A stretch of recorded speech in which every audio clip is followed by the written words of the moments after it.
Hello everyone. तो आज हम लोग करने वाले हैं मैथमेटिक्स का मिसलेनियस एक्सरसाइज। ठीक है, जैसा कि आप लोग जानते हो मैंने ट्रिग्नोमेट्री का भी बनाया। सो पैरेलली करते हैं हम लोग। पहले मतलब जितना सिलेबस मैंने अपलोड किया था मैथमेटिक्स का, लगभग मैथ्स 1 खत्म था, 2 चैप्टर बाकी है। कॉनिक सेक्शन प्रोबेबिलिटी ले लेंगे कभी। मैथ्स 2 3rd चैप्टर तक हुआ था, अब उसको कंटिन्यू करना है। तो वो उसको कंटिन्यू करने से पहले हम लोग सारे मिसलेनियस एक्सरसाइज कवर करेंगे जितने के चैप्टर्स अभी तक हुए थे। ठीक, डिटर्मिनेंट, स्ट्रेट लाइन, सर्कल, और फिर मेजर ऑफ डिस्पर्शन, फिर उसमें कॉम्प्लेक्स नंबर हो गया, सीक्वेंस सीरीज हो गया। ठीक, तो ये मिसलेनियस होने के बाद हम लोग सिलेबस कंटिन्यू कर देंगे। तो टेंशन मत लो यार, मैंने बोला है कि मैं सिलेबस पूरा कराऊंगा। ठीक, तो आज हम करने वाले मिसलेनियस एक्सरसाइज। तो ये पहला क्वेश्चन है आपका। इसमें बोला ये डिटर्मिनेंट की वैल्यू 0 के इक्वल है। तो बताओ ए बी सी AP में है, GP में है, HP में है, या फिर एक क्वाड्रेटिक इक्वेशन बन रहा है। तो क्वाड्रेटिक का तो चांस नहीं दिख रहा है, देखते हैं। तो अगर आप लोग इसको नॉर्मली करने जाओगे तो ये क्वेश्चन बहुत लंबा जाएगा, और मे बी आप कुछ कैलकुलेशन एरर कर दो जिसकी वजह से आंसर ही ना आए। तो हमेशा जब भी आपको इतने कॉम्प्लेक्स डिटर्मिनेंट दिखे तो वहां पे कोशिश करना कि किसी 2 टर्म को 0 कर दो। जैसे यहाँ पे ये 0 है, आप कोशिश करके अगर इन दोनों को 0 कर दो या इन दोनों को 0 कर दो, मतलब ऊपर वाले 2 को या नीचे वाले 2 को 0 कर दो, तो इससे होगा क्या? इससे ये होगा कि जब आप डिटर्मिनेंट सॉल्व करोगे तो उसमें 0 से मल्टीप्लाई होकर वो 0 हो जाएंगे, तो थोड़ा ईजी हो जाएगा सॉल्व करना। अब जैसे देखो, इसको मैं 0 कर सकता हूँ, इन दोनों को कैसे कर सकता हूँ? ये हमारा R3 है, तो एक काम करते हैं ना, हम लोग R3 में माइनस कर देते हैं R1 प्लस R2 को। क्या बोलते हो? R1 R2 को जोड़ो, a प्लस बी को इसमें से गायब कर दो, 0। इसको दोनों को जोड़ो, b प्लस सी, इसमें से गायब कर दो, 0। इन दोनों को जोड़ो, इसमें से गायब कर दो, तो सिर्फ यही टर्म नॉन जीरो रहेगी। तो आप जब सॉल्व करोगे ना तो काफी इजी हो जाएगा। ठीक, चलो करते हैं। तो मैंने क्या बोला? मैंने बोला a प्लस बी कर दो और फिर a प्लस बी से गायब कर दो, तो समझ में आ रहा है 0 हो जाएगा। ऊपर a b, ये BC। अच्छा देखो, R3 लिखा हुआ है, R3 लिखा हुआ है मतलब सिर्फ R3 को ही चेंज करना है, बाकी सबको सेम रखना है। तो AB BC, A plus B, B plus C, सिर्फ R3 चेंज होगा। R3 कैसे चेंज होगा? उसमें से R1 R2 को जोड़ के इसमें से गायब कर दो, तो B प्लस सी जोड़ोगे तो B प्लस सी, और B plus C B plus C में से जाएगा तो 0। अब A plus B plus B plus C आ जाएगा A प्लस 2B प्लस सी। अब A प्लस 2B प्लस सी को 0 से गायब करोगे तो ये आ जाएगा minus A plus 2B plus 2C, A plus 2B plus C. ठीक, तो ये ट्रिक थी इसकी। हर क्वेश्चन की ट्रिक होती है ऐसे डिटर्मिनेंट की। ठीक, चलो अब डिटर्मिनेंट को सॉल्व करना इजी हो गया। ये 0 के इक्वल है, ध्यान रखना। A को उठाते हैं तो इधर आएगा C के साथ माइनस C के साथ ये मल्टीप्लाई होगा, सो उठा लेते हैं minus A plus 2B plus C और minus 0 into B plus C. तो 0 इंटू बी प्लस सी 0 हो जाएगा, तो मैं लिख नहीं रहा हूँ। फिर माइनस बी को जब आप लोग उठाओगे तो b इससे मल्टीप्लाई होगा और 0 इससे, तो सिर्फ यही इससे मल्टीप्लाई होगा क्योंकि ये तो 0 हो जाएगा। 0 इंटू बी प्लस सी 0 हो जाएगा, तो सिर्फ यही इससे मल्टीप्लाई होगा। ये जानते हो ना, एक्सरसाइज में सीखे हो ना ये बेसिक। ठीक, तो b मल्टीप्लाई होगा minus A plus 2B plus C से, और याद रखना होल माइनस है, मतलब सब पे माइनस आएगा। तो एक काम करते हैं हम लोग, ये झंझट ही हटाओ, माइनस लगा दो ना सब पे, क्या दिक्कत है? ये माइनस माइनस माइनस इधर भी लगा दो सब पे, माइनस माइनस माइनस। ठीक, अब A प्लस बी को जब आप लोग उठाओगे तो वहां b इंटू 0 0 हो जाएगा, 0 इंटू सी 0 हो जाएगा, तो उसकी जरूरत नहीं है। देखो कितना इजी हो गया क्वेश्चन, है ना जादू। चलो, तो A के साथ पहले C के साथ ओपन करते, तो ये आएगा minus AC minus 2ABC, okay, minus AC minus 2BC minus C square. ठीक, माइनस B। अब B के साथ ओपन करो तो minus AB minus 2B square minus BC is equal to 0। तो अब इसके A के साथ ओपन करो तो ये आएगा minus A square C minus 2ABC minus C square minus AB square. देखो माइनस माइनस प्लस हो जाएगा, तो plus B into B square, और ये A माइनस माइनस प्लस हो जाएगा, B इंटू 2B स्क्वायर हो जाएगा 2B cube, minus minus plus हो जाएगा तो ये हो जाएगा B स्क्वायर C। हाँ, बहुत गंभीर, इज इक्वल टू 0। हाँ, तो थोड़ा सा हम लोग कोशिश करते हैं इसको सॉल्व करने की। देखो माइनस A स्क्वायर C फिर plus AB square minus C square plus B square C plus 2B cube minus 2ABC is equal to 0। तो काफ़ी कॉम्प्लेक्स हो गया सॉल्व करना।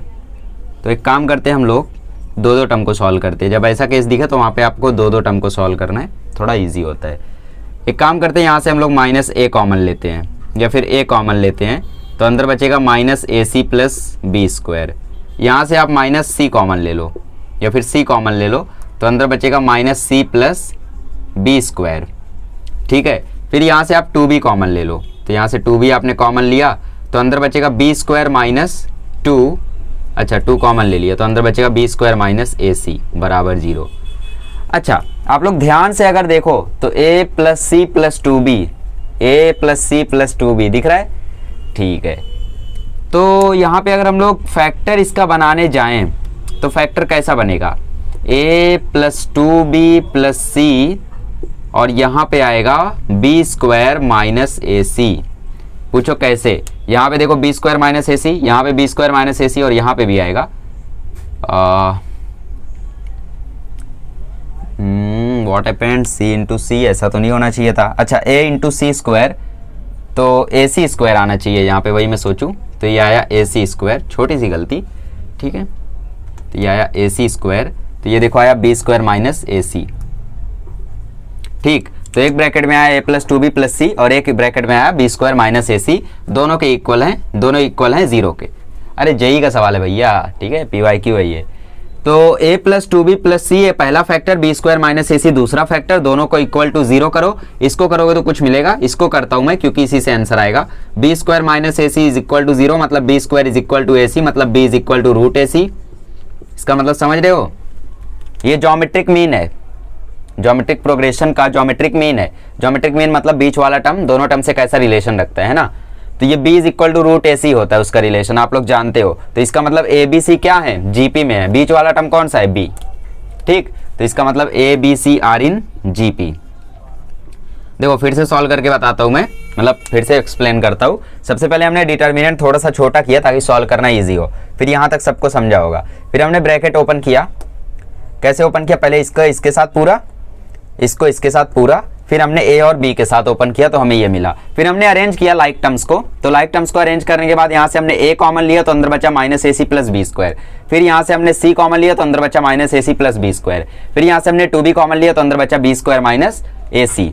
ठीक, तो B square minus A C, B square minus A C, B square minus A सी हर जगह common था, तो हमने फैक्टर बना लिया दो, a plus 2b plus C और B square minus A C is equal to 0, तो आंसर मिल गया। फिर अब कुछ लोग सोच रहे कि हमें पता कैसे चलेगा कि यहाँ पे ये करना है, यहाँ पे ये पता नहीं चलता, वो सब प्रैक्टिस से आता है। आपको जितना ज़्यादा टाइप के क्वेश्चन आप प्रैक्टिस करोगे उतने ज़्यादा आपको एक्सपीरियंस मिलेगा।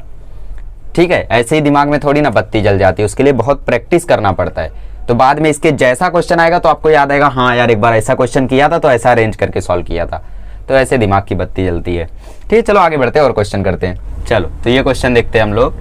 ये भी question one of the toughest question है, मतलब जितने MCQs में आपको क्वेश्चन दिखेंगे हर कोई किसी ना किसी एग्जाम से लिया गया है, तो ये बहुत अच्छी बात है कि आपको तगड़ी प्रैक्टिस मिलेगी। इस क्वेश्चन को कैसे करेंगे, डिटर्मिनेंट ओपन करने की तो सोचना मत क्योंकि इतना आसान है नहीं। देखो हर जगह k प्लस 2 k प्लस 3 ऐसा है, तो एक काम करते हैं हम लोग x raise to k y raise to k z raise to k common ले लेते हैं। कैसे पता चलेगा, एक्सपीरियंस से, जितनी ज़्यादा प्रैक्टिस उतना जल्दी आपको पता चलेगा।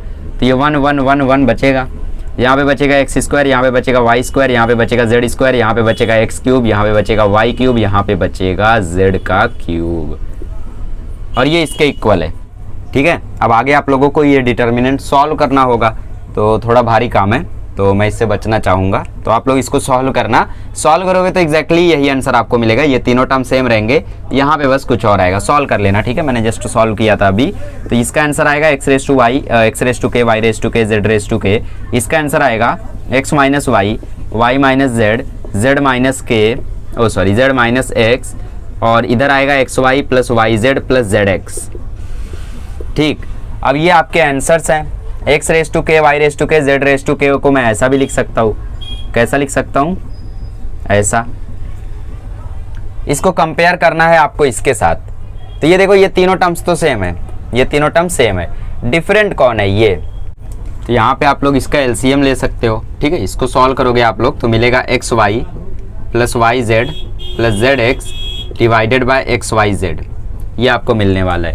अब दोनों को कंपेयर कर लो, जब दोनों को कंपेयर करोगे तो x minus Y cancel, y minus Z cancel, z minus X cancel, ये ऊपर वाला कैंसिल।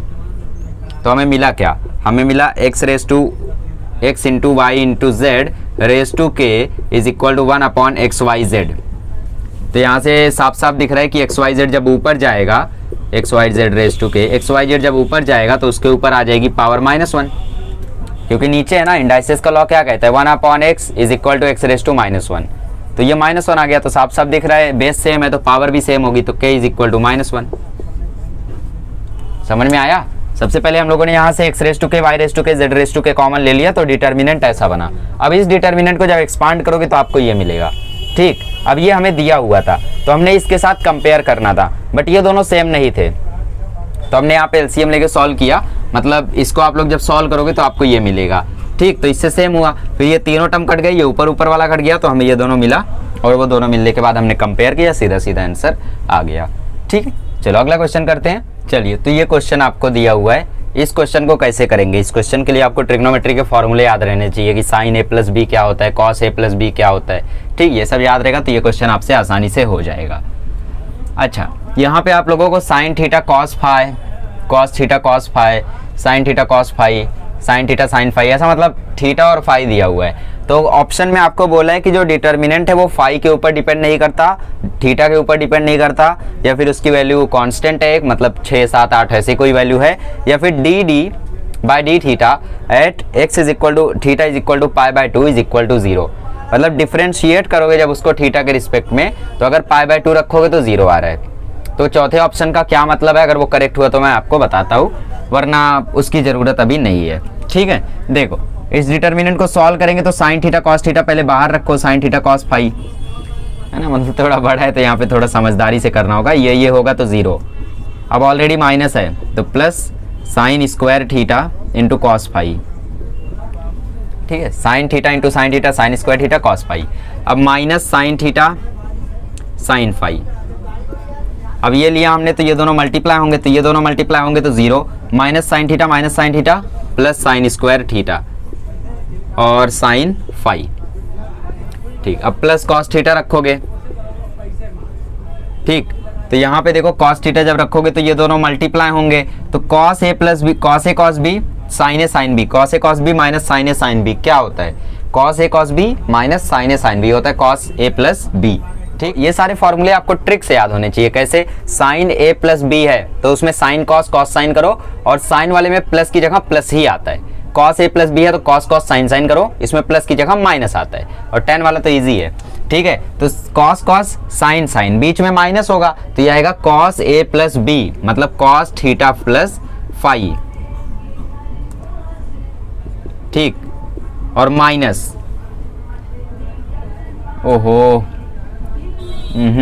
गड़बड़ी, चलो पहले लिख लेते हैं, cos theta cos phi multiply by sine theta sine phi cos phi, minus sine, देखो माइनस ऑलरेडी है तो plus sine theta sine phi cos theta sine phi. ठीक, ये बातें हो गई। चलो, तो sine theta cos phi into sine square theta cos phi, ये हो जाएगा sine cube theta cos square phi. ठीक, क्या पता अभी आगे चल के इसको ब्रेक डाउन भी करना पड़े, देखते हैं। ये minus sine theta sine phi, अब साइन थीटा और साइन स्क्वायर थीटा हो जाएगा साइन क्यूब थीटा, थीटा और फाई बहुत कंफ्यूज कर रहे हैं, और ये हो जाएगा साइन स्क्वायर फाई प्लस, ये देखो ये क्या होगा, cos A cos B sine A sine B, but बीच में प्लस माइनस नहीं है तो हम लोग फॉर्मूला नहीं लगा सकते। ठीक, plus sine theta sine phi, sine theta sine phi, cos theta cos phi, cos theta sine phi, एक टर्म का डिफरेंस आ गया, वरना अभी इधर फॉर्मूला लग जाता। तो क्या करें, कॉस का अंदर मल्टीप्लाई कर दें, करके देखते हैं। तो ये आएगा cos theta cos square theta cos phi sine theta cos phi plus cos theta sine theta. ठीक है, कॉस थीटा के साथ हम लोग ब्रैकेट ओपन कर रहे, ज़्यादा टेंशन मत लो, sine phi cos theta sine phi, ये बातें हो गई। चलिए, तो कुछ कॉमन लेने की कोशिश करते हैं। जैसे यहाँ पे साइन क्यूब थीटा कॉमन दिख रहा है। ठीक है, तो साइन क्यूब थीटा कॉमन आ जाएगा, और कैंसिल होना चाहिए बीच में। ओके, तो ये फाई आएगा, सॉरी ठीक है। और बेसिक मिस्टेक हुई आई थिंक, यहाँ माइनस है, ये माइनस के कारण ये दोनों, अच्छा ये दोनों देखो जब मल्टीप्लाई होंगे तो माइनस माइनस प्लस होगा, बट क्रेमर रूल में एक और माइनस होता है, तो ये भी माइनस होगा, ठीक है। तो यहाँ पे प्लस आएगा, तो यहाँ से आप साइन क्यूब थीटा जब कॉमन लोगे तो अंदर बचेगा cos square phi plus sine square phi, ठीक है। फिर यहाँ पे बात करें तो cos phi cos square phi होंगे, और यहाँ पे साइन थीटा नहीं है, cos theta cos square theta होगा, ठीक है। और sine phi sine square theta होंगे, साइन स्क्वायर फाई होंगे। तो यहाँ से आप क्या कॉमन ले सकते हो, देखो मैं रेड से मार्क करता हूँ, समझना जरूरी है। कॉस स्क्वायर थीटा और sine theta, cos square theta और साइन थीटा कॉमन ले लेता हूँ, ठीक है। तो cos square theta sine theta मैंने कॉमन ले लिया, तो अंदर क्या बचा, अंदर बचा कॉस फाई मतलब कॉस स्क्वायर फाई, प्लस अंदर बचा साइन फाई मतलब साइन स्क्वायर फाई, ठीक। अब cos square phi plus sine square phi 1 होगा, तो इधर आया साइन क्यूब थीटा, इधर भी cos square phi plus sine square phi 1 होगा, तो इधर आया कॉस की स्क्वायर थीटा और साइन थीटा। तो देखो हर जगह थीटा है, मतलब फाई की वैल्यू यहाँ पर नहीं है, तो डी जो है डिटर्मिनेंट जो है वो फाई की वैल्यू पर डिपेंड नहीं करता। आप फाई को 1000 पुट कर दो, लाख पुट कर दो, उस पर डिपेंड नहीं करता है, क्योंकि वो कैंसिल हो जाएगा आगे, मतलब सॉल्व हो जाएगा, 1 आ जाएगा उसका आंसर, ठीक है। तो इसका आंसर आएगा D is independent of phi, ठीक। खाली डिटर्मिनेंट ओपन करना था, सॉल्व करना था, क्लासिकल क्वेश्चन है। वैसे ये भी एक PYQ है, ठीक है। चलिए, तो इसमें बोला है इस इक्वेशन का नॉन जीरो सॉल्यूशन रहना चाहिए। नॉन जीरो सॉल्यूशन मतलब सिस्टम जो है, इक्वेशन जो है वो कंसिस्टेंट रहना चाहिए। तो कंसिस्टेंसी की कंडीशन क्या होती है, A1 B1 C1 A2 B2 C2 A3 B3 C3 must be equal to 0, ठीक। तो पुट कर दो इसमें, A1 की वैल्यू होगी A क्यूब, B1 की वैल्यू होगी A+1 का होल क्यूब, C1 की वैल्यू होगी A+2 का होल क्यूब, A2 की वैल्यू होगी A, इसकी वैल्यू A+1, इसकी वैल्यू A+2, इसकी value 1 1 1 must be equal to 0। तो एक रास्ता तो आपके पास ये है कि इनको लेके सॉल्व कर डालो, और दूसरा रास्ता थोड़ा बढ़िया रास्ता है। तो मुझे लगता है एलिमिनेट वगैरह करने से अच्छा है आप लोग सीधा सीधा ओपन कर दो, ठीक है, बिकॉज थोड़ा दिमाग लगाना पड़ेगा उसमें। तो इस तरीके से जाओ, A क्यूब उठाओ पहले और सॉल्व कर दो इन दोनों को, A+1 बन जा, A+1 माइनस 1 इंटू A+2 मतलब माइनस A -2, ठीक है। फिर माइनस A+1 का B क्यूब लो, मतलब A+1 का क्यूब, और ब्रैकेट में आ जाएगा इसका और इसका, मतलब A बन जा A माइनस 1 इंटू A+2 मतलब माइनस A -2। समझ रहे हो ना, सीधा ओपन कर रहा हूँ मैं। A+2 का A+2 का क्यूब लो यहाँ पे, फिर अंदर आ जाएगा A into 1 A minus 1 into A+1 मतलब माइनस A -1, ठीक है। अब देखो A कैंसल, A कैंसल, तो ये आया A क्यूब, 1 -2 आएगा -1, फिर इधर माइनस A+1 का क्यूब, अंदर आएगा -2, फिर इधर A+2 का क्यूब, अंदर आएगा -1, ठीक। अब -1 आया तो बाहर मल्टीप्लाई कर दो, तो ये हो गया -A क्यूब, फिर ये -2 को अंदर बाहर ले जाओ तो +2, ठीक। और ये माइनस को बाहर ले जाओ तो -A+2 का क्यूब, ये किसके इक्वल है, 0 के। सॉल्व कर डालो अब इसको, इसमें क्या बड़ी बात है, -A क्यूब सॉल्व कर डालो। देखो -A cube plus 2 into A+1 का होल क्यूब माइनस A+2 का whole cube is equal to 0 है, ठीक है। तो -A+2 के होल क्यूब को इक्वल के वो साइड भेज दो, तो इक्वल टू आ जाएगा A+2 का होल क्यूब प्लस में, तो सॉल्व करो -A क्यूब, इसको ओपन करो, इसका फॉर्मूला होता है A cube plus 3A square B plus 3AB square plus B cube, ठीक है। और फिर is equal to A cube plus 3A square B plus 3AB square मतलब 4 इंटू 3 12A प्लस 8, ठीक। चलो तो -A cube plus 2A cube plus 6A square plus 6A, just मैं open कर रहा हूँ, A प्लस B का क्यूब का मैंने फॉर्मूला लगाया दोनों जगह, आप लोग लगा के समझ लेना, ठीक।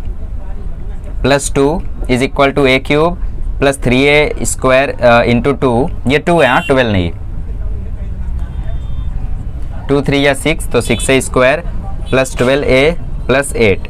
अब देखो A cube plus 2A cube आ जाएगा प्लस A क्यूब, और प्लस A क्यूब इधर भी प्लस A क्यूब, मतलब ये पूरा cancel, 6A square cancel, 12A को यहाँ पे लेकर आओ तो -6A, 2 को वहाँ भेजो तो 6, तो 6 से भी कैंसल, मतलब A की वैल्यू है -1, ठीक। तो मैं ज़रा ऑप्शन चेक कर लूँ, ठीक है, तो ए की मतलब यहाँ पे इसकी वैल्यू जो होगी ए की वो होगी -1। ठीक, समझ में आया? चलो आगे बढ़ते हैं। चलिए, तो ये बस आपको डिटर्मिनेंट सॉल्व करना है, इस डिटर्मिनेंट का आंसर बताना है। बट आंसर जो है वो आपको बिना ओपन किए दिया हुआ है ना, मतलब आप लोग डायरेक्टली ओपन नहीं कर सकते, इसमें आपको प्रॉपर्टीज का यूज करना होगा। तो देखते हैं, करते हैं। देखो, सबसे पहला ऑप्शन आपके पास ये है कि आप सारी रो को जोड़ दो, बट रो को जोड़ोगे तो ये a plus B P plus Q X plus Y ऐसा आएगा, तो A B P Q X Y ये ज़्यादा डिफिकल्ट हो जाएगा। बट कॉलम को अगर आप जोड़ते हो तो b plus C plus C plus A plus B ये ईजी होगा, है ना, लाइक टर्म्स है। तो आप लोग कॉलम को यहाँ पे जोड़ोगे तो C1 में जोड़ दो तीनों को, फिर देखेंगे जो होना होगा। C1 में हमने तीनों जोड़ दिया, तो b प्लस सी ये हो जाएगा 2a plus 2b plus 2c। बोलो, ए हो गया 2a, b हो गया 2b, c हो गया 2c, q हो गया 2q, pp हो गया 2p और rr हो गया 2r, x हो गया 2x, y हो गया 2y, z हो गया 2z। बाकी c2 c3 ऐसे ही रहेंगे, तो लिख दो ऐसे ही c plus A r plus P z plus X a plus B p plus Q x plus Y. ठीक है, अब देखो 2 पहले कॉलम में 2 कॉमन है, तो 2 कॉमन ले लो, तो ये आया a प्लस बी प्लस सी। थोड़ा बहुत आपका एक्सरसाइज स्ट्रांग रहना चाहिए, वरना ये सब नहीं समझेगा। x plus Y plus Z, C plus A R plus P z plus X A plus B P plus Q X plus Y. ठीक, अब क्या कर सकते हैं हम लोग? देखो, कॉलम 2 में से आप कॉलम 1 को घटा दो और कॉलम 3 में से भी आप कॉलम 1 को घटा दो। इससे क्या फायदा होगा? c प्लस ए कैंसिल हो जाएगा, यहाँ पे a प्लस बी कैंसिल हो जाएगा, है ना। अच्छा आइडिया है। चलो, c2 में से c1 घटा दो। अब ये सब भी आपको प्रैक्टिस से आएगा। c3 में से भी c1 घटा दो, तो c2 में से जब c1 घटाओगे तो क्या बचेगा देखते हैं। c1 तो सेम रहेगा क्योंकि c1 में कोई चेंज नहीं आ रहा है, c3 और c2 में चेंज आ रहा है। तो c1 रहेगा a plus B plus C P plus Q plus R X plus Y plus Z. ठीक है, तो यहाँ से जब AC गायब होगा तो बचेगा B, बट माइनस कर रहे हो तो माइनस B। यहाँ से R प्लस P गायब होगा तो बचेगा Q, मतलब माइनस Q। यहाँ से Z प्लस X गायब होगा बचेगा Y, मतलब माइनस Y। यहाँ से AB गायब होगा बचेगा माइनस C। यहाँ से PQ गायब होगा तो बचेगा माइनस R। यहाँ से XY गायब होगा बचेगा माइनस Z। अब एक काम करो, यहाँ से माइनस भी कॉमन ले लो, तो दो माइनस कॉमन आ गए, मतलब -1, तो ये हो गया +1। तो ये आया a plus B plus C P plus Q plus R X plus Y plus Z B Q Y C R Z. ठीक है, और ये तो 2 हो गया, -1 -1 +1 हो जाएगा, तो ये 2 हो गया। अब एक लास्ट टच आपको देना है, फाइनल टच। कैसे दोगे? एक काम करो, C1 में से C2 C3 दोनों घटा दो। C1 में से C2 C3 दोनों घटा दो। ठीक, मतलब C1 में से C2 प्लस C3 घटा दो, तो देखो B प्लस C इन दोनों को गायब कर देंगे, बचेगा A। Q प्लस R इन दोनों को गायब कर देंगे, बचेगा P। एक Y Z गायब कर देंगे, बचेगा X। B Q Y और C R Z। कौन सा ऑप्शन है ये? Option C। ठीक, ऑप्शन C करेक्ट है। टेक्स्ट बुक में B दिया है आई थिंक, देखेंगे, फिलहाल यही करेक्ट है। ठीक है, चलिए आगे बढ़ते हैं। चलिए, तो फिर से कुछ वैसा ही आपके सामने एक क्वेश्चन है, इसमें भी बोला है सॉल्यूशन एटलीस्ट एक रहना चाहिए। ठीक, तो सॉल्यूशन रहने के लिए ये सिस्टम कंसिस्टेंट रहना चाहिए। तो फिर से वही condition 3 -1 4 1 2 -3 A1 B1 C1 A2 B2 C2 A3 B3 C3। ऐसा था क्या? तो मैंने तो गलत लिख दिया। A1 B1 C1 सही था।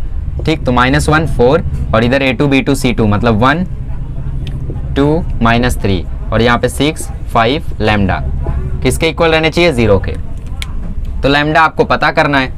कैसे करोगे? थोड़ा सिंप्लीफाई कर सकते हो आप लोग।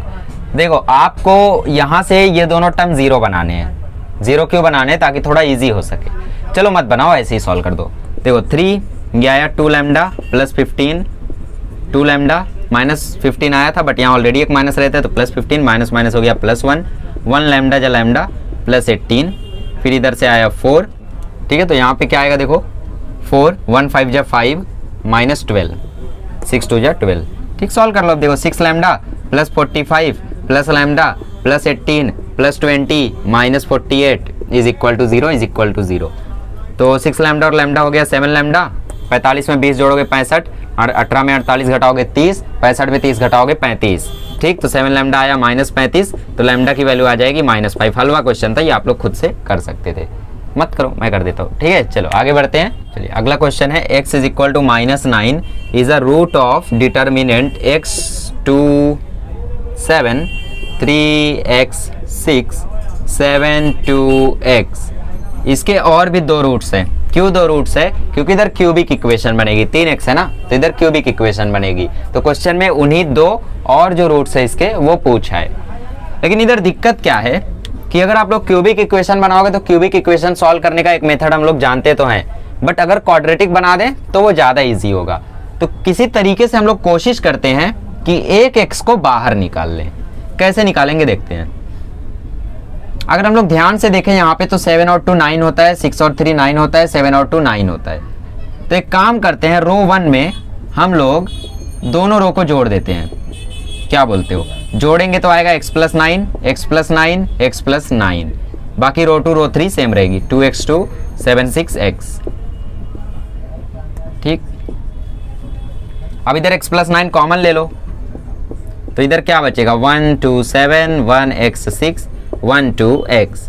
अब इसको सॉल्व कर लो, तो 1 को पहले लो, तो ब्रैकेट में आएगा x जाए x स्क्वायर -12, फिर -1 ब्रैकेट में आएगा 2x जा 2x -14, फिर इधर आएगा +1 ब्रैकेट में आएगा 2 6 जा 12 -7x।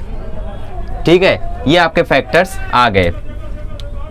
और यहाँ पे बाहर x + 9 भी है, तो यहाँ पे x + 9 भी लिख लो ना, कॉमन लिया बट है ना वो वहाँ पे, तो कोई शॉर्टकट मुझे यहाँ पे नहीं दिख रहा है। तो एक काम करते सॉल्व करते हैं। ठीक, x + 9 बाहर है, अंदर है x² -12 -2x +14 +12 -7x।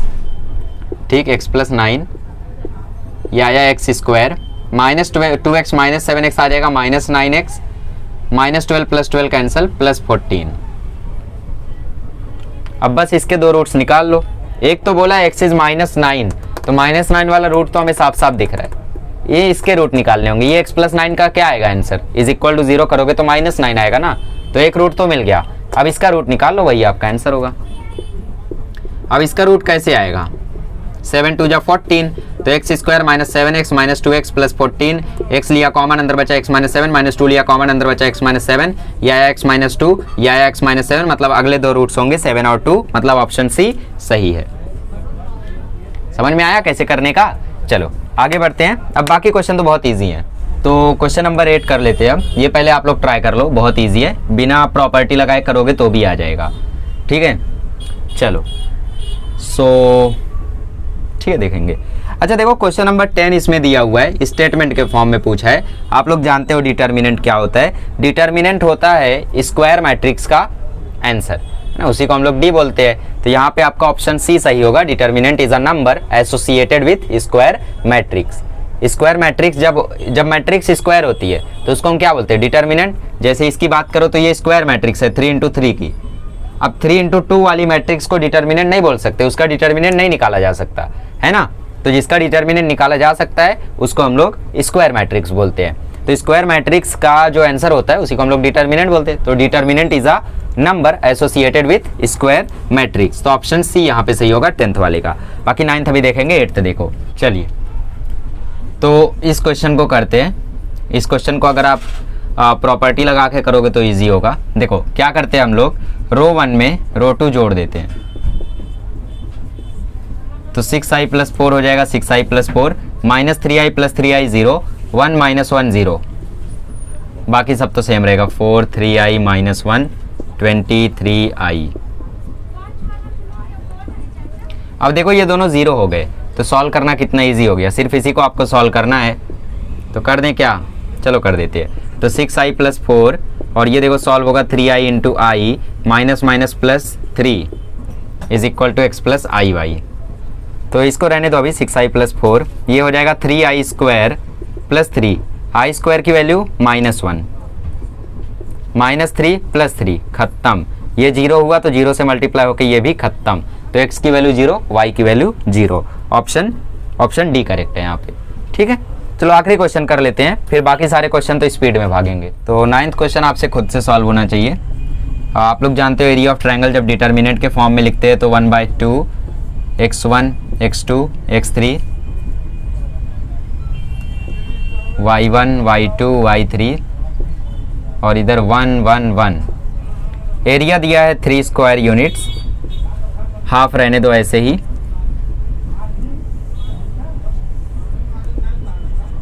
x1 देखो यहाँ पे a का कोऑर्डिनेट है 0 0, b का कोऑर्डिनेट है 1 3, c का कोऑर्डिनेट है k 0। तो k की वैल्यू आपको पता करनी है। तो x1 आ गया 0, x2 आ गया 1, x3 आ गया k और y1 आ गया 0, ये आ गया 3, ये आ गया 0 1 1 1। अब देखो इस 2 को यहाँ पे मल्टीप्लाई कर दो तो ये हो गया 6 इज इक्वल टू 0 0 वाला तो ओपन होगा नहीं क्योंकि 0 से मल्टीप्लाई होके वो 0 ही होना है। तो डायरेक्टली यहाँ से ओपन करो, इतने को सॉल्व करो। तो ये हुआ 1 1 0 जा 0 -3k। तो ये आ गया 6 इज इक्वल टू -3k। तो k आ गया -2। बहुत ही हल्का क्वेश्चन था, ठीक है। तो k की वैल्यू -2 आई है, बट +2 भी यहाँ पे एक्सेप्टेबल होगा। क्यों? क्योंकि एरिया अगर नेगेटिव आता है तो उसको हम लोग एक्सेप्ट नहीं करते हैं, उसको हम लोग प्लस में ही लिखते हैं। तो अगर यहाँ पे -2 रखोगे तो भी 6 ही आएगा आंसर, ठीक है। तो इसीलिए -2 +2 दोनों आंसर यहाँ पे करेक्ट माने जाएंगे, क्योंकि दोनों से ही आंसर 6 आ रहा है, बट एक से प्लस एक से माइनस। बट क्योंकि एरिया को हम लोग हमेशा पॉजिटिव में लिखते हैं इसीलिए आंसर में 3 स्क्वायर यूनिट्स लिखा हुआ है, ठीक। चलो आगे बढ़ते हैं। अब तो सारे क्वेश्चन ईजी हैं यार, चलो भागते हैं अब। चलिए तो अब इनको सॉल्व करते हैं। तो बच्चे वाले क्वेश्चन आ गए। अभी तक जो भी आपके क्वेश्चन थे वो CET JEE लेवल के थे, ठीक है। अब ये क्वेश्चंस देखो काफ़ी इजी हैं, तो आप लोग खुद से भी सॉल्व करोगे तो भी चलेगा। अगला क्वेश्चन भी काफ़ी इजी है। चलो देखो यहाँ पे लिखा है इवेल्युएट लिखा है, मतलब यहाँ पे आपको प्रॉपर्टी वगैरह यूज़ करना जरूरी नहीं है, आप लोग नॉर्मली ओपन करके सॉल्व कर सकते हो। तो 2 लिखा, 2 2 जा 4 -0, -5 ऑलरेडी था तो +5, 5 2 जा 10 -9, फिर +7, फिर 5 0 जा 0 -18। आई होप समझ रहे हो अब ये सब आपके लिए अब कुछ भी नहीं रहना चाहिए। 2 4 जा 8, ये हो गया 5 1 जा, और ये हो गया 7 × -18 जा, 8 + 5 -126, तो ये आ गया -113। 8 + 5 13, 13 में से 126 गया तो -113। ठीक, समझ में आया। इसको इससे किया ये, फिर इसको इससे और इसको इससे किया ये, फिर इसको इससे किया तो ये, इसको इससे किया तो ये। माइनस ऑलरेडी था, माइनस रहते तो प्लस। इसको देखो 1 2 2 जा 4 माइनस माइनस प्लस 28, फिर -3 ऑलरेडी है तो +3 0 प्लस 36, फिर +12 0 7 जा 0 -18। ठीक, 4 + 28 32, और यहाँ पे 3 × 36 +12 × -18 32, 36 3 जा होता है 108, और 18 × 12 जा कितना होता है 18 12 जा होता है 216। ठीक, 216 ही होता है। 108 और 32 जोड़ोगे तो 140 -216, ये आपका फाइनली आंसर आ जाएगा -76। -76। ठीक है, तो 18 12 जा एक बार कंफर्म कर लेते हैं। 2 8 जा 16, 2 1 जा 2, 1 8 जा 8, 1 8 जा 8, 6 1 2। ठीक, 216। तो ये हो गया आंसर। चलो एक और क्वेश्चन है, क्वेश्चन नंबर 3। चलिए, इस क्वेश्चन में बोला है सेकंड कॉलम के अलोंग आप वैल्यू ऑफ डिटर्मिनेंट कैलकुलेट करो। ये C2 होता है तो इसके अलोंग आपको कैलकुलेट करना है। आप लोग कैसे करते हो, आप R1 के अलोंग करते हो, इसको लेते हो इन दोनों को सॉल्व करते हो, इसको लेते हो इन दोनों को सॉल्व करते हो, इसको लेते हो इन दोनों को सॉल्व करते हो। बट आपको अब कॉलम 2 के अलोंग करना है, तो आपको -1 लेना है, इन दोनों को सॉल्व करना है, 2 लेना है, इन दोनों को सॉल्व करना है, 1 लेना है, इन दोनों को सॉल्व करना है। चलो करते हैं। -1 लोगे तो ये आ जाएगा 1 2 जा 2 -2, और 0 × 2 0 हो जाएगा, वो छोड़ो उसको। फिर अब 2 को उठाओ तो -2 है ना, सेकंड वाले में माइनस लगाते हैं हम लोग, तो -2। अब देखो ये और ये 1 और -2 होगा, -2 और 0 से मल्टीप्लाई होगा तो अगेन 0। फिर अब +1 लोगे यहाँ पे तो 1 × -2 और 3 2 जा आ जाएगा 6, सॉरी -6। तो ये देखो माइनस माइनस आ जाएगा +2, माइनस माइनस आ जाएगा +4, और ये हो जाएगा -8। तो 2 + 4 6, 6 - 8 आ जाएगा -2। समझिए कैसे करते हैं। अगर आपको बोल देता अलोंग C3 तो आप इसको लेते, इन दोनों को सॉल्व करते, इसको लेते, इन दोनों को सॉल्व करते, इसको लेते, इन दोनों को सॉल्व करते। आपको बोल देता अलोंग रो 2 तो आप इसको लेते, इन दोनों को सॉल्व करते, इसको लेते, इन दोनों को सॉल्व करते, इसको लेते, इन दोनों को सॉल्व करते। ठीक है, बेसिक पैटर्न होता है। ठीक है, चलो इसको कर लो, फिर आगे बढ़ते हैं। चलिए, तो बड़े बड़े क्वेश्चन आ गए। अब बड़े बड़े ऐसे क्वेश्चन आते हैं तो हम लोग जानते ही है कि इनका आंसर 0 ही आना है, चाहे जो कर लो। ठीक, तो आपके पास एक मेथड तो ये है कि आप लोग सीधा ओपन कर दो, बट उस पर 0 मिल जाएगा क्योंकि क्वेश्चन में बोला है बाय यूजिंग प्रॉपर्टीज। तो सोचते हैं क्या करेंगे। आइडेंटिकल वाला पहले सोचते हैं। इसमें से हम लोग 80 कॉमन निकाल देते हैं, बट फिर इसमें से कॉमन और इसमें से कॉमन नहीं जाएगा, इससे तो कॉमन नहीं जाएगा 80। ठीक है, अगर 80 कॉमन निकालते तो ये 48 50 बन जाता, तो ये दोनों आइडेंटिकल हो जाते, बट बाकी दोनों नहीं होते। क्या करें? अच्छा, इसमें से हम लोग 100 कॉमन ले लेते हैं। 100 इसमें से कॉमन ले लेंगे तो ये बचेगा 40, ये बचेगा 60, ये बचेगा 100। सो 580 या 90 होता है, नहीं वो तो 100 नहीं हो पाएगा। अच्छा, 200 कॉमन ले लेते हैं। अगर 200 कॉमन लेंगे तो यहाँ पे बचेगा 2, यहाँ पे बचेगा 3, यहाँ पे बचेगा 5। Question solve. देखो, इसमें से हम लोग 200 कॉमन लेते हैं। 200 कॉमन लेंगे तो यहाँ पे बचेगा 2, यहाँ पे बचेगा 48, यहाँ पे बचेगा 3, यहाँ पे बचेगा 47, यहाँ पे बचेगा 5, यहाँ पे बचेगा 18। तो 2 रो तो आइडेंटिकल हो गई। तो 2 रो 2 कॉलम अगर आइडेंटिकल होते तो उसका आंसर हमेशा 0 होता है। Question solve. समझे? चलो इसको देखो। अब इसमें क्या कर सकते हैं, इसमें भी आइडेंटिकल बनाने की कोशिश करते हैं। देखो, इसमें से 1 माइनस करोगे 100 हो जाएगा, इसमें से 2 माइनस करोगे 100 हो जाएगा, इसमें से 3 माइनस करोगे 100 हो जाएगा, लेकिन आइडेंटिकल नहीं होगा, सिर्फ 100 होगा। सो आइडेंटिकल कैसे करें? क्या करें क्या करें क्या करें?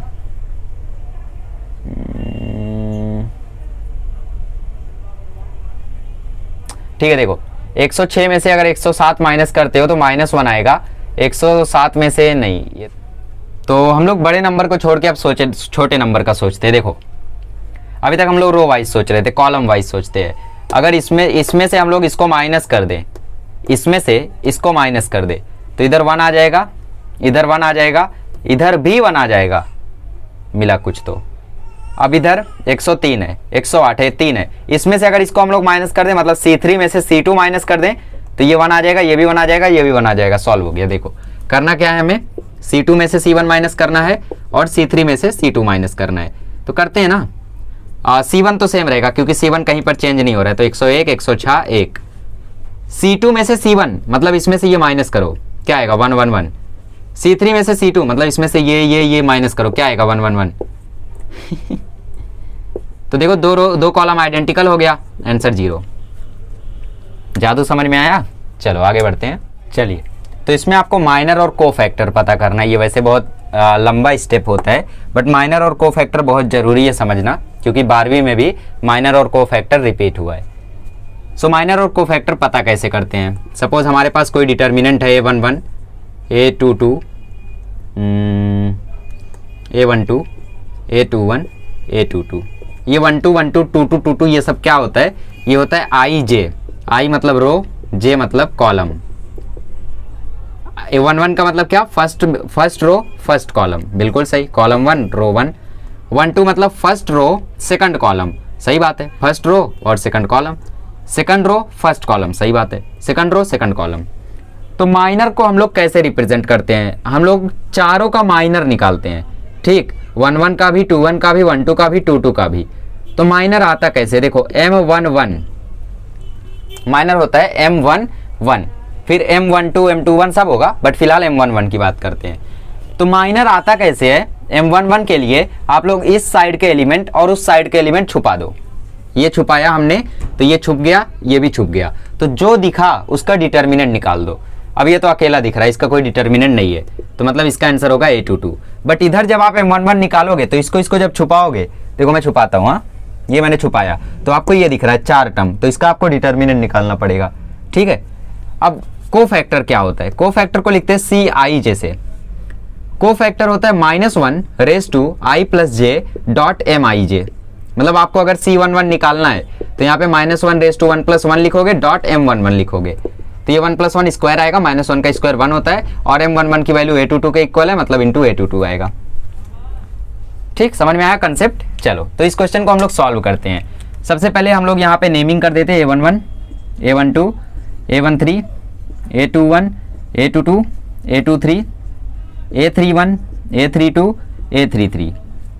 तो M11 निकालने के लिए हम लोग इसको और इसको छुपा देते, तो बचेगा 1 - 4 3 2। आई होप आपने प्रैक्टिस सेट में सीखा ही है, ना, 1 माइनस 4 3 2 बचेगा अगर आप इसको छुपाओगे, तो ये मिलेगा आपको 2 प्लस 12, तो M11 आएगा 14। इधर ही C11 भी निकाल लो, ये होगा -1 raise to 1 plus 1 dot M11, तो ये तो -1 का स्क्वायर 1 आता है, तो इसका आंसर भी 14 होगा। अब M12 निकाल दो, M12 निकालने के लिए M12 वाला रो M12 वाला कॉलम छुपा दो, तो ये हमने छुपा दिया, ठीक, ये हमने छुपा दिया, तो क्या दिख रहा है -2 0 और 3 2। अब इसका जो आंसर है वही ये है, -4 आ गया इसका आंसर, ठीक। इसका कोफैक्टर क्या आएगा, C12 -1 raise to 1 plus 2 dot M12। अब -1 का क्यूब -1 होता है और M12 -4 है, तो इसका आंसर +4 आएगा, दैट इज C12, ठीक, समझ में आया।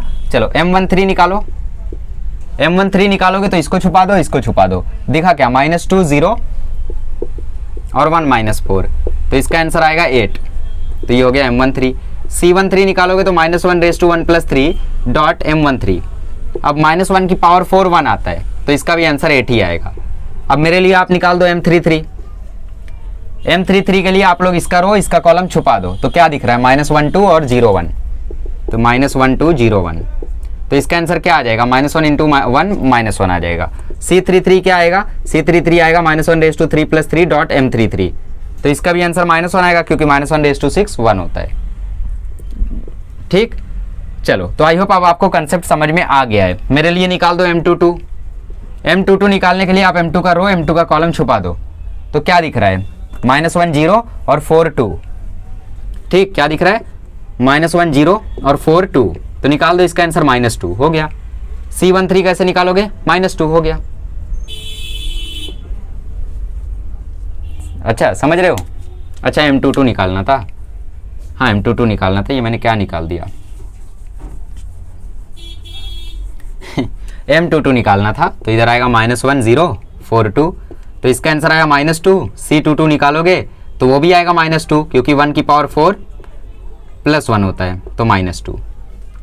अगर आप M21 निकालोगे तो क्या करोगे, इस रो को इस कॉलम को छुपा दोगे, तो इन दोनों का डिटर्मिनेंट निकाल लेना। तो अभी आई होप आपको समझ में आ गया होगा, ठीक है। चलो आगे बढ़ते हैं। अब मैं ये क्वेश्चन को नहीं कराऊंगा, इजी है, ठीक है, कर सकते हो आप लोग। चलो चलिए, तो ये दो क्वेश्चन सॉल्व करते हैं। क्वेश्चन नंबर 5, इसमें x की वैल्यू आपको पता करनी है दोनों में, ठीक, दोनों 0 के इक्वल है। फटाफट कर डालो, determinant open, -2 into 5 -10x square, minus already है तो +10x, फिर -4, अब 1 5x स्क्वायर या 5x स्क्वायर, 1 - 5 या -5, बट ऑलरेडी एक माइनस रहता है तो +5, फिर +20, 1 5x स्क्वायर या 5x square, okay okay okay, 1 2x या 2x, 1 - 2 या -2, बट ऑलरेडी माइनस रहता है तो +2, तो ये आ जाएगा -10x square plus 10x -20x square -20 plus 40x plus 40 is equal to 0 is equal to 0। तो -10x स्क्वायर -20x स्क्वायर हो गया -30x square, plus 10x plus 40x हो गया प्लस 50x, और -20 प्लस 40 हो गया +20 इज इक्वल टू 0। 10 से divide कर दो तो ये हो जाएगा -3x स्क्वायर प्लस 5x प्लस 2 इज इक्वल टू 0। माइनस से डिवाइड कर दो तो ये हो गया 3x square minus 5x minus 2 is equal to 0, मतलब साइन चेंज कर दो, ठीक। अब 3 2 या 6 फैक्टर बना लो, 3 और 2 फैक्टर होंगे, नहीं 6 बन जाओगे। आपको कैसे पता चला, क्योंकि आप जब 3 2 लिखोगे तो यहाँ माइनस है यहाँ प्लस आ जाएगा, तो -3 + 2 इज -1 नॉट 5, -6 + 1 इज -5, ठीक। तो ये फैक्टर होगा 3x square minus 6x plus x minus 2 is equal to 0। 3x लिया common, x minus 2 plus 1 x minus 2 is equal to 0। तो x आया -1/3 और इधर x आया 2, तो ये दो आंसर आ गए इसके, ठीक। अब इधर क्या करो, सीधा ओपन कर दो, 1 4 - 16 -2x 1 - 16 plus 4x 1 - 4 is equal to 0। देखो हमने 1 लिया, इसका डिटर्मिनेंट लिखा, ये लिया, इन दोनों का डिटर्मिनेंट लिखा, ये लिया, इन दोनों का डिटर्मिनेंट लिखा, ठीक है। चलो तो ये आंसर आ गया -12 -2x और -16 -15 आएगा, -15 into -2x plus 30x plus 4x minus 16x is equal to 0। 4x 16x is equal to 0। 30x और 34x हो गया और -16x भी है, -12 इज इक्वल टू 0। तो 34 में से 16 गया तो बचेगा 18x इज इक्वल टू 12, तो x आ गया 2/3। दैट्स इट, समझ में आया। चलो आगे बढ़ते हैं। चलिए, तो ये क्वेश्चन नंबर 6 है और ये 7th का 4 है। आज हम लोग क्वेश्चन नंबर 7 तक पूरा सॉल्व करेंगे। तो पहले 6th और 7th का पहले हम लोग 6th और 7th का 4th कर लेते, फिर दोनों कर लेंगे। ठीक, चलो तो यहाँ पे हम लोग क्या कर सकते हैं, देखो यहाँ पे बोला है 0 के इक्वल प्रूफ करो बिना ओपन किए। ओके, बहुत ईजी है। कैसे ईजी है, देखो मैं क्या करता हूँ, मैं R1 में R2 पहले जोड़ देता हूँ। जादू देखना, ये मैंने जोड़ा x plus Y plus Z, x plus Y plus Z, x plus Y plus Z. ठीक, जेड एक्स वाई 1 1 1। ठीक है, 1 1 1। अब एक्स वाई जेड मैं कॉमन ले लेता हूँ पहली रो से, सॉरी पहले पहले रो से। ठीक, कॉमन लूंगा तो बचेगा 1 1 1, जेड एक्स वाई 1 1 1। तो देखो दो रो आइडेंटिकल हो गए तो आंसर 0 हो गया। That's it. कितना ईजी है। हाँ, स्टेटमेंट लिखना होगा आपको, here two rows are identical therefore the determinant when two rows are identical is 0। ठीक, चलो इसको देखो, इसमें बोला है इसको प्रूफ करो इक्वल टू 0। चलिए, तो इसकी एक ट्रिक है। सबसे पहले आप R1 R2 R3 में से, मतलब R1 R2 R3 में से माइनस कॉमन ले लो। तो ये आ जाएगा माइनस, यहाँ पे 0, यहाँ पे माइनस है, यहाँ पे माइनस b, ये a 0 माइनस c, ये b c 0। अब यहाँ पे आप रोज और कॉलम को इंटरचेंज कर दो, इंटरचेंज रोज एंड कॉलम्स। ठीक, तो d is equal to -1। Interchange करोगे तो क्या होगा, ये रो कॉलम बन जाएगा, सॉरी ये कॉलम रो बन जाएगा, ये कॉलम रो बन जाएगा, ये कॉलम रो बन जाएगा। ठीक, तो ये हो जाएगा 0 minus a minus b, a 0 c minus वाला और b c 0। जरा ध्यान से देखो, यही वैल्यू तो ये भी है, यही वैल्यू तो ये भी है। तो ये हो गया d is equal to minus d. तो d को यहाँ लाओ तो d plus d is equal to 0, मतलब 2d इज इक्वल टू 0, मतलब d इज इक्वल टू 0। ओपी क्या क्वेश्चन है ना। यही वैल्यू तो इसकी है, सेम सेम है या नहीं। तो माइनस था ऑलरेडी तो माइनस डी लिख दिया, अब d को यहाँ खींच लाए तो 2d हो गया, 2d इज इक्वल टू 0, तो d इज इक्वल टू 0। ठीक, चलो अब 7th का फर्स्ट सेकंड और थर्ड कर लेते हैं। चलिए, तो इस क्वेश्चन को करते हैं। ये फर्स्ट वाला है 7th का। तो पहले हम लोग इसमें से BC AC और AB कॉमन ले लेते हैं तीनों रो में से, क्योंकि यही कॉमन दिख रहा है और जोड़ ओड़ नहीं सकते हम लोग, क्योंकि ये मल्टीप्लाई में है और ये प्लस में है, वो ज़्यादा डिफिकल्ट हो जाएगा। ठीक है, तो पहले कॉमन ले लेते हैं। तो BC CA और AB ये हमने कॉमन ले लिया, तो अंदर बचेगा B प्लस C में से कॉमन तो जाएगा नहीं, तो इसमें से बचेगा B plus C upon BC। जब कॉमन नहीं लेते हो आप तो नीचे डिवाइड लगाते हो। इसमें से तो कॉमन ले लिए बचा 1, इसमें से कॉमन ले लिए बचा BC, इसमें से तो कॉमन जाएगा नहीं तो C plus A upon AC। इधर से कॉमन ले लिए तो बचा 1, इधर से कॉमन ले लिए तो बचा CA। अब इधर से तो कॉमन जाएगा नहीं तो बचेगा A plus B upon AB, इधर बचेगा 1, इधर बचेगा AB। अब देखो क्या कर सकते हैं,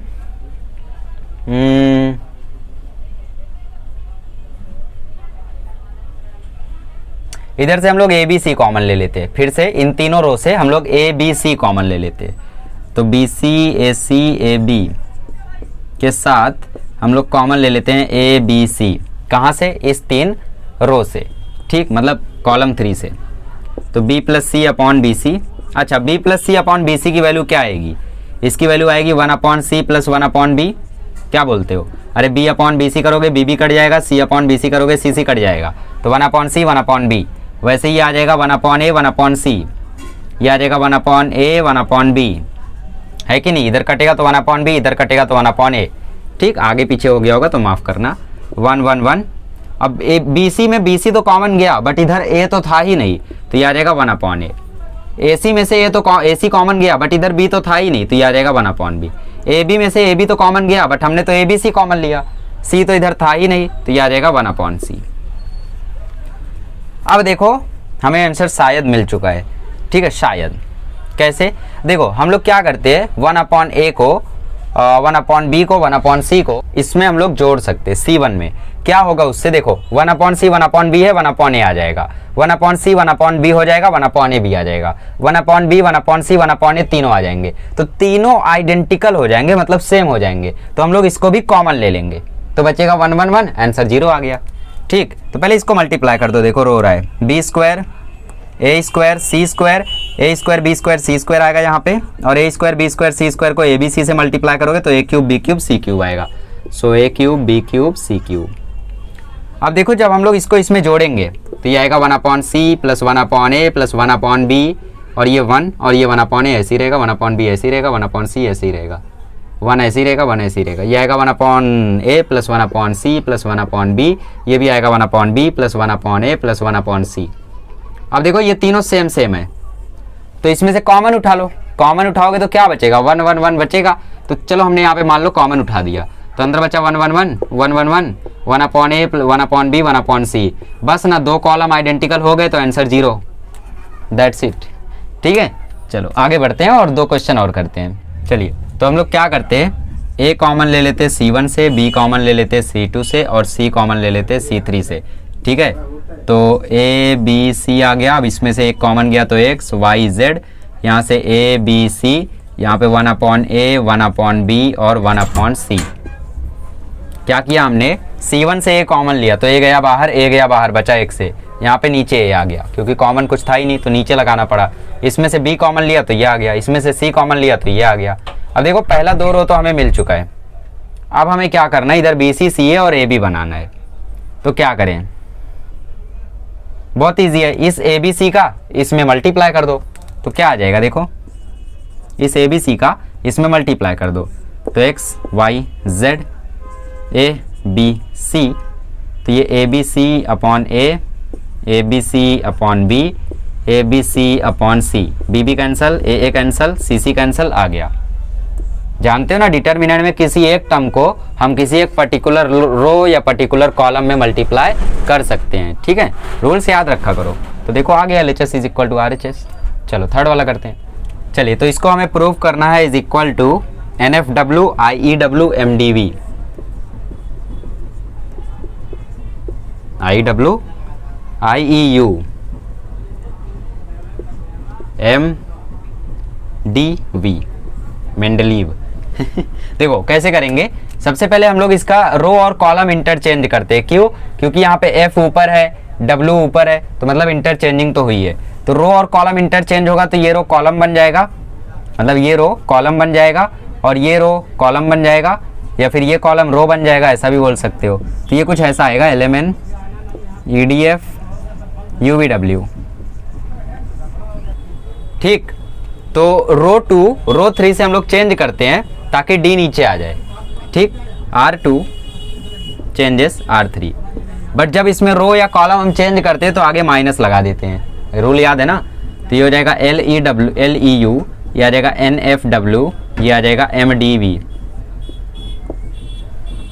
कुछ कुछ बातें तो क्लियर हो गई। देखो NFW IEU MDV सब कुछ हो गया। अब बस लास्ट चीज करनी है कि R1 को R2 से इंटरचेंज कर देते हैं। तो दोबारा से इंटरचेंजिंग होगी तो माइनस साइन हट जाएगा, माइनस साइन एक और आएगा ना तो हट जाएगा, माइनस माइनस प्लस हो जाएगा। तो ये हो जाएगा NFW IEU और MDV। That's it. ठीक, ये हो गया। तो चलिए इसी के साथ लेक्चर को एंड करते हैं। कुछ 40-50 मिनट हो गए होंगे, बिकॉज MCQs में काफ़ी ज़्यादा टाइम लग गया, हार्ड MCQs थे। अब अगले लेक्चर में मिलेंगे तो हम लोग क्वेश्चन नंबर 8 से क्वेश्चन नंबर 16 तक पूरा का पूरा सॉल्व करेंगे। बहुत ईजी आगे के क्वेश्चंस भी चाहिए तो आप लोग ट्राई कर लीजिएगा। ठीक है, जो हार्ड लगे उसको देख लीजिएगा। ठीक है, थैंक यू सो मच।